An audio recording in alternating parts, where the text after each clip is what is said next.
Assalamualaikum warahmatullahi wabarakatuh. Alhamdulillazi hadana li hadza wa ma kunna linahtadiya laula an hadana Allah. Asyhadu an la ilaha illallah wa asyhadu anna Muhammadan abduhu wa rasuluh.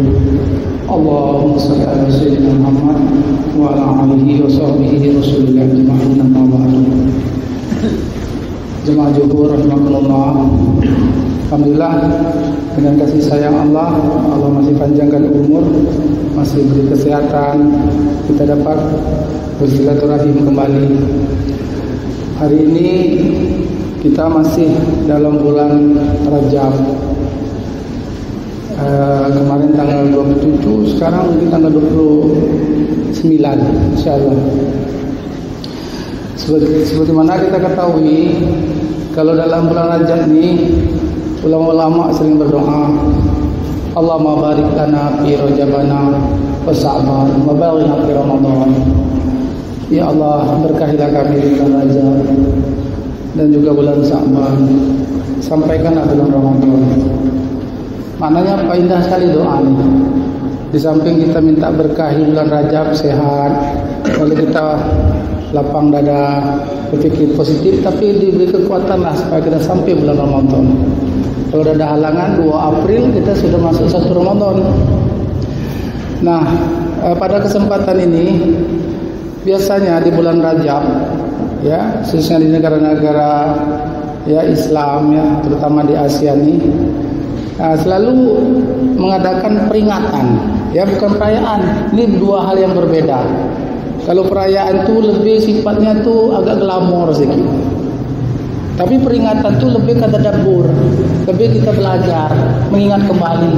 Karena agama kita itu ad-din nasihah. Agama kita itu nasihat. Dan agama ini tidak lain dan tidak bukan, ya. Bukan hanya sekedar pelengkap, tapi adalah untuk menyelamatkan kita, untuk membahagiakan kita, ya, dan juga mengantarkan kita bahagia di dunia ini, terutama kehidupan akhirat yang kekal abadi. Nah, kaitan dengan peristiwa di bulan Rajab ini ada dalam Al-Quran, dalam surah Al-Isra, surah ke-17 ayat 1. Subhanallazi asra bi'abdihi lailan minal masjidil haram ilal masjidil aqsa barakna haulahu linuriyahu min ayatina. Masya Allah. Jadi peristiwa Isra Mi'raj ini peristiwa agung ini. Peristiwa yang di samping spiritual tapi spektakuler. Maka pemahamannya dia tidak bisa dipahami secara empiris saja, dengan mata telanjang, dengan didengar, ya, hanya dengan cerita saja tidak. Juga tidak bisa juga hanya mengenal dengan rasio atau logis. Tapi harus dipakai rasio dan logis. Tapi dia harus dengan iman. Maka setelah kejadian Isra Mi'raj Nabi ini dari Masjidil Haram ke Masjidil Aqsa itu ada 3 kelompok manusia pada masa itu. Satu kelompok murtad langsung. Tidak masuk akal. 1000 kilometer lebih dari Haram, Masjidil Haram ke Palestina itu, mungkinkah bisa ditempuh? Pada masa teknologi itu masih unta, masih kuda, mau ditempuh dalam waktu 1 malam. Padahal kalau naik unta atau naik kuda yang agak lebih cepat butuh berbulan, paling cepat 2-3 minggu. Lalu dikabarkan lagi di samping Isra Mi'raj dia ke langit, sampai langit 7 ketemu Tuhan. Maka orang-orang yang memang sudah gelap hati, yang tidak ada iman, tambah benci dengan tengok tuh pembohong tuh, tambah kebohongan lah, sudah gila tuh. Bahkan ada orang yang sudah, ya, yang sudah Muslim pada waktu itu, ya, orang-orang Quraisy ragu. Yo tidak, ini ragu nih. Karena dia apa? Dia berpikir pakai logik saja. Karena kalau pakai logik memang tidak logik langsung. Bayangkan 1 malam ke Palestina pada masa itu, ke langit lagi, lah ragu. Nah ini kalau diteruskan keraguan nih, kalau udah tempat selamat jadi munafik nih orang. Yang ketiga, satu kelompok sami'na wa ata'na. Siapa orang nih? Nah, satu hari Abu Jahal nih dengar cerita ni, dia ni cerdas. Dia ni rasanya iya, rasanya tidak. Tapi dia nak memalukan Nabi Muhammad ni, dipanggil orang-orang ramai di Jabal Kubis tu. Oh, tengok tu, Muhammad lah pula ngimpi pula lah ngigau dia. Lalu tapi di situ Abu Jahal ni masih ada rasio, dia berpikir, coba kita tanya kawan dia paling dekat, kita cari Abu Bakar. Pergilah dia ke kebun Abu Bakar. Abu Bakar tengok, nah ini ada beberapa orang datang. Abu Jahal ni orang terpandang nih. Istilahnya tuh metropolitan Mekah itu dia salah satu konglomeratnya, istilah pejabat lah istilah itu pada waktu itu.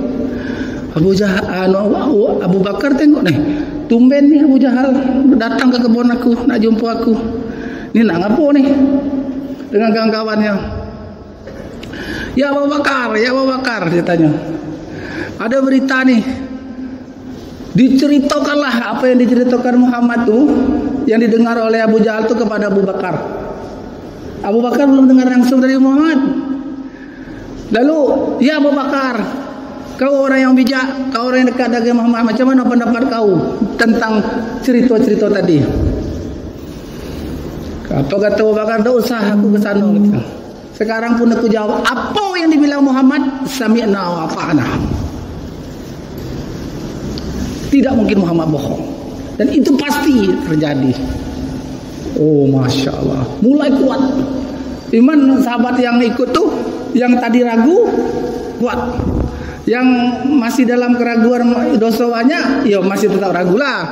Yang musyrik sudah ada penuh dengan kebencian, tetaplah dia murtad. Nah, inilah Abu Bakar. Maka titel Abu Bakar itu as-siddiq. Dikala orang ragu, dikala orang murtad, dia tetap apa yang dibilang Muhammad, aku percaya itu. Nah, oleh sebab itu, dari ayat tadi dalam perjalanan Isra itu dari Mekah ke Palestina, ya, itu 1200 km lebih itu. Nah, mengapa Allah menjalankan ini? Ingat, Muhammad bukan jalan sendiri, bukan nafsu dia, bukan keinginan dia, tapi diperjalankan. Ingat, diperjalankan. Kemarin saya analogikan dengan semut. Contoh, semut di Broni ini atau semut di Jambi. Tiba-tiba dia nempel di sapu tangan masuk kantong. Orang tuh berangkat ke Mekah.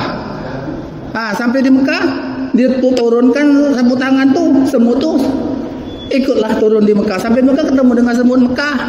Semut sama semut salaman cerita. Kau ni semut mana? Aku semut Jambi, Indonesia.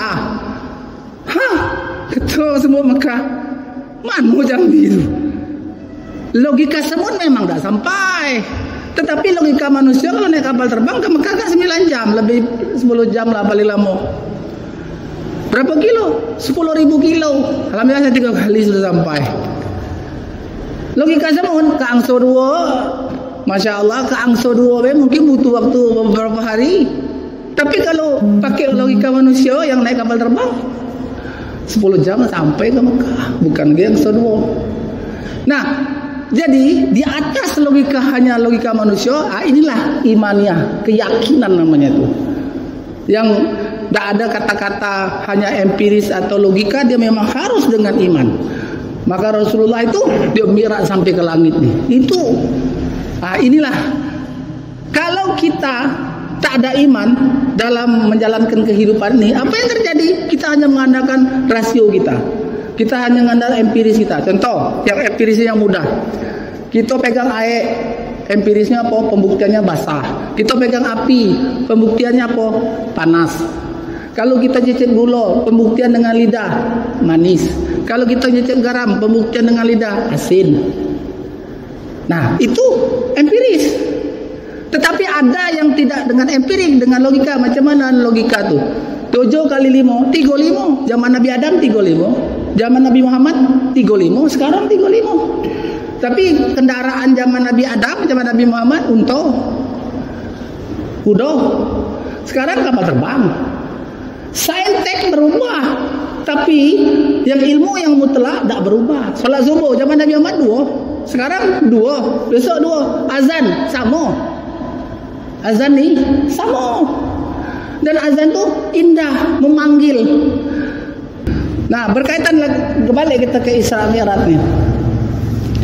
Mengapa Rasulullah diperjalankan? Pertama, Allah dengan sayangnya pada Rasulullah nih, ya. Kalau kita tengok umat manusia ini 7,5 miliar. Ya, dari 7,5 miliar yang terbaik siapa? Para nabi 124.000. Dari 124.000 yang baik siapa? Para rasul 25. Dari 25 yang paling baik itu 5, Nimim, Nuh, Ibrahim, Musa, Isa, Muhammad. Dari 5 ini yang terbaik warasatul anbiya'i wal mursalin. Nah, sayangnya Allah dengan Rasulullah. Bahkan komitmen kita itu kalau tidak kita baca, tidak kita benarkan, asyhadu an la ilaha illallah, sebelahnya apa? Muhammad Rasulullah. Asyhadu an la ilaha itu kalimat iman. Muhammad Rasulullah itu kalimat amal. Iman tuh Allah tidak nampak tapi ada. Nabi Muhammad ini nampak untuk dicontoh. Nah, kembali lagi, pertama Allah sayang dengan Nabi Muhammad, dihibur. Pada waktu itu Rasulullah itu ditinggal oleh pacinya Abu Thalib yang membimbing dia, yang melindungi dia, yang mengasuh dia. Itu pertama. Yang kedua, meninggal istrinya yang berkorban habis-habisan, yaitu Siti Khadijah. Dia meninggal, Rasulullah itu sedih. Bila ini terjadi 3 tahun sebelum hijrah, 621 Masehi. 621 Masehi, 3 tahun sebelum hijrah. Nah, Rasulullah itu dihibur, diberjalankanlah. Dalam perjalanan Mekah ke Palestina itu banyak yang ditampakkan. Bahkan ditampakkan apa juga Madinah dan sekitarnya, kehidupan dalam waktu sesaat. Oh, ini kehidupan umat manusia itu. Oh, begini. Sampailah ke Palestina. Ini luar biasa. Ya, ketemu dengan senior. Siapa senior? Adam, Idris, Harun, Musa, Ibrahim. Para nabi itu senior. Logika kita, kalau kita tak pakai iman, tak percaya. Orang tolong hati, macam mana nak ketemu? Nah, inilah iman. Kita tak percaya, musyrik. Dan ini berita ini bukan berita cerita dongeng atau cuma sekedar novel, bukan. Ini adalah apa? Kabar dari Allah dan Rasulnya. Maka kita tidak bisa hanya mengandalkan empirik dan logika saja, tapi itu tetap terpakai. Maka ini harus dengan keyakinan, dengan iman. Maka orang-orang yang tidak meyakini ini apa yang terjadi? Yaitulah jadi murtad. Kenapa? Tidak mungkin. Iya, otak kita tidak mungkin macam otak semut tadi. Tapi kalau Allah yang menghendaki, di samping untuk menghibur Rasulullah, lalu Allah nak tunjukkan kebesarannya. Selepas itu apa? Nak menguatkan keimanan Rasulullah. Dari langit pertama, langit kedua, langit ketiga, langit keempat sampai langit ketujuh, dan barulah ketemu Allah di Sidratul Muntaha. Nah, setiap perjalanan itu ada oleh-oleh. Ini kita singkat cerita, kita sudah sering mengadakan peringatan Isra wal Mi'raj nih. Inilah ya, saya tidak menceritakan dialog dengan nabi-nabi yang di langit 1, 2 sampai 7 itu, tapi terakhir ketika ya Buraq ini ya, Jibril yang mengawal nih ya untuk sampai ke Sidratul Muntaha. Jibril bilang, "Ya Muhammad, ya Rasulullah, aku tidak sanggup lagi. Selangkah aku lalu ini, habis aku akan terbakar." Maka teruslah kau berjalan Mi'raj, bertemulah kepada Al-Halim Rabbul Jalil. Ketemulah. Lalu apa dialognya? Apa dialog Nabi kita tuh? Ya Rasulullah ini dengan Allah. Inilah yang kita baca dalam tahiyat tuh. At-tahiyatul mubarakatuh salawatut thayyibatu lillah, kata Rasulullah. Lalu Allah jawab, "Assalamu alayka ayyuhan nabiyyu wa rahmatullah wa barakatuh." Hebatnya Nabi Muhammad. Setelah dapat salam, setelah dapat doa dari Allah, dia bilang, "Assalamu alaina wa ala ibadillahi sholihin." Kita didoanya. Jadi doa itu disebarkannya untuk umatnya sampai sekarang, sampai hari kiamat. Kasihnya Nabi itu, kasihnya Rasulullah itu.